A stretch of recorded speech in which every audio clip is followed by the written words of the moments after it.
Kwa majina naitwa Namayeni Endeso, natokea kijiji cha Mungere. Tunashukuru kwa msaada wa Mama Samia wa Legal Aid kwa kuja kutupa elimu ya urithi au ugawaji wa mali.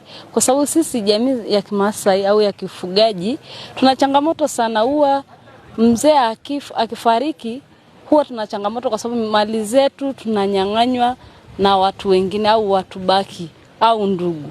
Ila kwa sasa tumepata elimu na tumejua sheria ambazo itatusaidia ili tuweze kupata huo mgao. Kwa hiyo tunashukuru sana msaada wa Mama Samia, uendelee kutupa elimu ili tuendelee kufunguka zaidi. Naitwa Malunga Nangari, mwana kijiji wa kijiji cha Loserwa. Kwanza nashukuru sana elimu ya leo ya kisheria ambayo imetolewa na Mama Samia kuja kusaidia wanakijiji.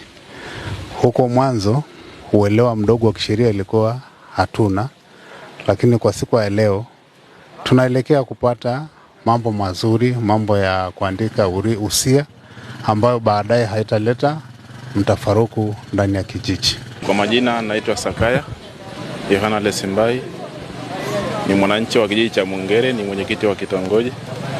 Tuko hapa kwa ajili ya kuwasikiliza wanasheria wa Mama Samia Legal Aid. Wamekuja kwenye kata ya Isilali kutoa ufafanuzi wa mambo mbalimbali ya kisheria, na sisi kama wananchi wa kata ya Isilali tumefurahi sana kwa sababu tunaenda kunufaika na elimu hiyo na kufahamu mambo mbalimbali ambayo tulikuwa tuyajui, especially mambo ya mirathi, mambo ya kuandika wosia, sababu tumeelekezwa kwamba tunatakiwa tuandike wosia wakati mtu hajafariki.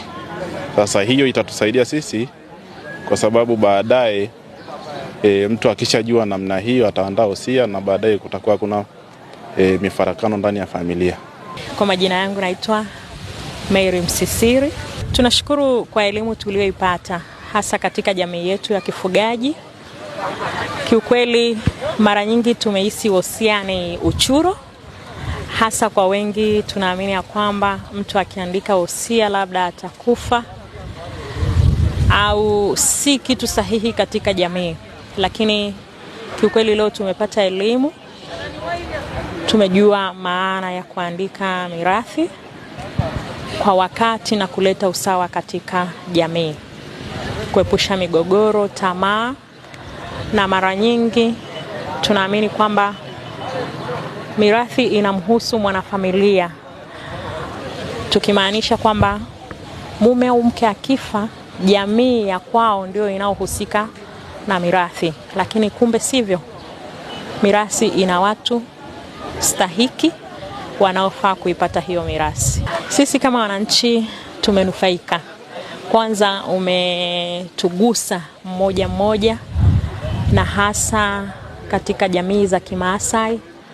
Tunashukuru kwa sababu mara nyingi tumeishi sana kimila, lakini kutugusa katika ngazi za kata zinatugusa kutoa ule ukiritimba wa kimila zaidi.